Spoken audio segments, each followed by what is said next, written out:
पिछले 7 साल में भी मनीष जी के ऊपर न जाने कितनी बार रेड हुई है। ये पहली रेड नहीं है, कुछ नहीं मिला, अभी भी कुछ नहीं मिलेगा। तो सीबीआई अपना काम कर रही है, उसे घबराने की जरूरत नहीं है। सीबीआई को हम अपना काम करने दें, उनको ऊपर से आदेश। जो लोग कट्टर ईमानदारी की दुहाई देते हैं उन पर ईडी को 1934 करोड़ के घोटाले करने का शक है, लेकिन दिल्ली के मुख्यमंत्री का कहना है कि आम आदमी पार्टी देश की सबसे कट्टर ईमानदार पार्टी है और उनके नेता सबसे ईमानदार नेता हैं, मतलब कट्टर ईमानदार नेता हैं। सीएम केजरीवाल का कहना था कि अगर अरविंद केजरीवाल ईमानदार नहीं है तो कोई और ईमानदार नहीं हो सकता। वो दुनिया के सबसे ईमानदार इंसान हैं। मनीष सिसोदिया को भी वो भगत सिंह बताया करते थे, भगत सिंह से उनकी तुलना की जाया करती थी। लेकिन अरविंद केजरीवाल ने कि भगत सिंह की करोड़ों की चलाचल की संपत्ति पर ईडी का हंटर चला है, ईडी ने उनकी करोड़ों की संपत्ति को जब्त कर लिया है। पहले से ही जेल में बंद सिसोदिया अब कैसे अपनी कट्टर ईमानदारी को साबित करेंगे? खुद को जनता का सेवक बताने वाले नेताओं की कितनी प्रॉपर्टी जब्त की गई है, आप सुनेंगे तो हैरान रह जाएंगे।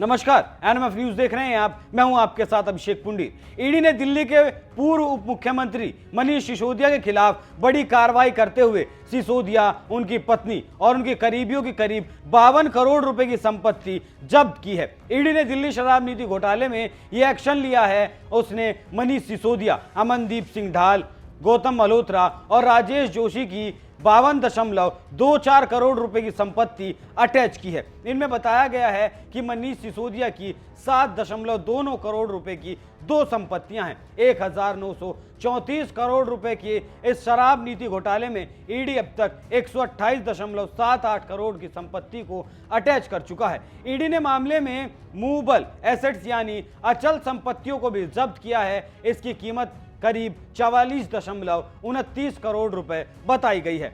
इसमें मनीष सिसोदिया के 11.29 लाख रुपए, बिंद्रको सेल्स के 16.45 करोड़ और बाकी के बैंक बैलेंस शामिल हैं। यह दूसरा प्रोविजनल अटैचमेंट ऑर्डर है जो इस केस में जारी हुआ है। इससे पहले प्रोविजनल अटैचमेंट ऑर्डर के तहत 76.54 करोड़ रुपए की चल अचल संपत्ति जब्त की गई थी। ये संपत्तियां विजय नायर, समीर महेंद्रू, अमित अरोड़ा, अरुण पिल्लई और इन्हीं के करीबियों की थी। इस केस में अब तक 128.28 करोड़ रुपए की संपत्ति को अटैच किया जा चुका है। इस क्राइम में ईडी को कम से कम 1934 करोड़ रुपए की रकम के घोटाले का अंदाजा है। केस में ईडी ने अब तक 12 लोगों को गिरफ्तार भी किया है।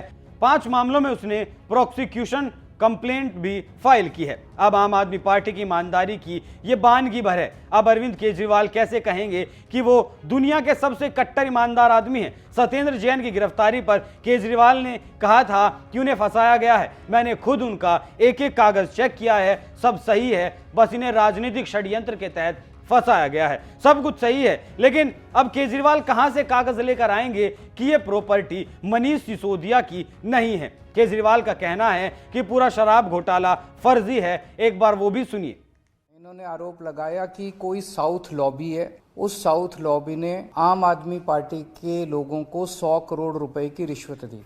ये एक आरोप बीजेपी वालों ने लगाया। सीबीआई और ईडी ने भी कोर्ट में कहा है और उन्होंने माना है कि 100 करोड़ में से 70 करोड़ का उनके पास कोई सबूत नहीं है। इन लोगों का कहना है कोई राजेश जोशी 30 करोड़ रुपए साउथ से लेके दिल्ली लेके आया और दिल्ली में उसने आम आदमी पार्टी के नेतृत्व को ये 30 करोड़ रुपए दिए। अब 6 मई को जो कोर्ट का ऑर्डर आया, उस कोर्ट के ऑर्डर में लिखा है कि राजेश जोशी एक भी पैसा लाने का कोई सबूत नहीं है, कि राजेश जोशी कोई एक भी पैसा साउथ लॉबी से लेके दिल्ली में लेके आया। तो जब राजेश जोशी एक भी पैसा लेके नहीं आया, साउथ वालों ने पैसा दिया नहीं, आम आदमी पार्टी के नेतृत्व को पैसा मिला नहीं, तो सारा का सारा केस तो खत्म हो गया। दूसरा आरोप इन्होंने ये लगाया कि 100 करोड़ रुपया जो ये रिश्वत ली गई, ये गोवा के चुनाव में खर्च की गई। गोवा में आम आदमी पार्टी ने जितने लोगों से काम कराया, पर्चे छपवाए, होर्डिंग लगवाए, जो भी जितने वेंडर्स थे हमारे, सारे वेंडर्स पे रेड मार ली इन्होंने। सारी जांच वांच गोवा के चुनाव की करने के बाद अब ईडी और ये इस नतीजे पे पहुंचे कि कुछ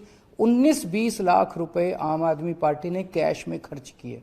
ये तो बहुत बड़ा हमारे लिए ईमानदारी का सर्टिफिकेट है। तो सीबीआई और ईडी ने तो सबसे बड़ा सर्टिफिकेट दे दिया आम आदमी पार्टी को कि केवल 19 लाख रुपए, उसका भी अकाउंट वगैरह मांगेंगे तो दे देंगे। तो बेसिकली एक कहानी बनाई गई, उस कहानी को प्रधानमंत्री जी की तरफ से सीबीआई और ईडी को दिया गया और कहा गया कि अब इसके इर्द गिर्द सबूत मैन्युफैक्चर करो, एविडेंस मैन्युफैक्चर करो। ईडी ने जाके कोर्ट में कहा कि मनीष सिसोदिया ने 14 फोन तोड़ दिए। बाद में जांच करने पे पता चला कि 14 के 14 फोन तो हैं, उनमें से 5 फोन तो इन्हीं लोगों के पास हैं।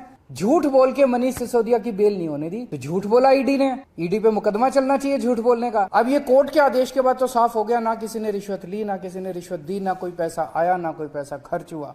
तो कौन सा शराब घोटाला? पूरा का पूरा राजनीतिक षड्यंत्र है, केवल अरविंद केजरीवाल और आम आदमी पार्टी को बदनाम करने के लिए। अरविंद केजरीवाल का यह बयान तब आया था जब शराब नीति घोटाले से जुड़े एक आदमी को जमानत दे दी गई थी। एक आदमी को जमानत देने के बदले अरविंद केजरीवाल ने गढ़ दिया था कि पूरा शराब घोटाला ही फर्जी है और मनगढ़ंत है, इसे बनाया गया है। अरविंद केजरीवाल का कहना था कि कुछ सबूत मिले थे, कुछ चीजें मिली थी, जिसके बाद सरकार ने कहा कि इनके ऊपर आप सबूतों को गढ़िए और एक पूरा घोटाला तैयार कर दीजिए। ईडी और सीबीआई ने वैसा ही किया है, ऐसा अरविंद केजरीवाल का कहना है। प्रधानमंत्री को अनपढ़ बताने वाले, शराब घोटाले को गंदी राजनीति से प्रेरित बताने वाले और कट्टर ईमानदारी को अपनी बेसिक आइडियोलॉजी बताने वाले अरविंद केजरीवाल अब कैसे साबित करेंगे कि उनके ये नेता निर्दोष हैं और ये जो संपत्ति ईडी ने अटैच की है ये उनकी नहीं है। हालांकि मनीष सिसोदिया सुप्रीम कोर्ट में भी याचिका दाखिल कर चुके हैं कि उन्हें जमानत दे दी जाए, लेकिन उनकी याचिका पहले भी खारिज कर दी गई थी, अभी सुनवाई नहीं हुई है। लगातार मनीष सिसोदिया जमानत के लिए याचिका पे याचिका दाखिल कर रहे हैं, लेकिन कोर्ट उनकी याचिकाओं को खारिज कर दे रहा है, क्योंकि कोर्ट का कहना है कि मनीष सिसोदिया को अगर जमानत दी गई तो वो सबूतों और गवाहों को प्रभावित कर सकते हैं, इसीलिए कोर्ट ने अब तक इन्हें जमानत नहीं दी है। हालांकि सत्येंद्र जैन बीमारी के चलते जमानत पर हैं, वो बाहर हैं, लेकिन मनीष सिसोदिया को लेकर जो यह खबर आई है, मनीष सिसोदिया की जो संपत्ति अटैच की गई है, उसके बाद मनीष सिसोदिया की मुश्किलें और ज्यादा बढ़ने वाली हैं। आप इस खबर पर क्या राय रखते हैं? अपनी राय हमें कमेंट कर जरूर बताएं। नमस्कार। मैंने सुबह भी बोला था कि हमारे पास कुछ छुपाने को नहीं है, और ये पूरा का पूरा कथित एलेज्ड शराब घोटाला झूठ है, फर्जी है और गंदी राजनीति से प्रेरित है। आम आदमी पार्टी एक कट्टर ईमानदार पार्टी है। ईमानदारी, कट्टर ईमानदारी हमारी बेसिक आइडियोलॉजी है, और किसी भी हालत में हम मर जाएंगे, मिट जाएंगे, लेकिन अपनी ईमानदारी के साथ कभी कॉम्प्रोमाइज नहीं करेंगे। और यही कारण है कि वो जबरदस्ती हमारे ऊपर कीचड़ फेंकना चाहते हैं। कट्टर की पहचान में लगे हुए हैं। वो हर काम बेईमानी भी कट्टरता से करते हैं। ये कट्टर लोग कहते हैं मर जा मोदी, वो कहते हैं मर जा मोदी। देश कह रहे हैं मत जा मोदी, मत जा।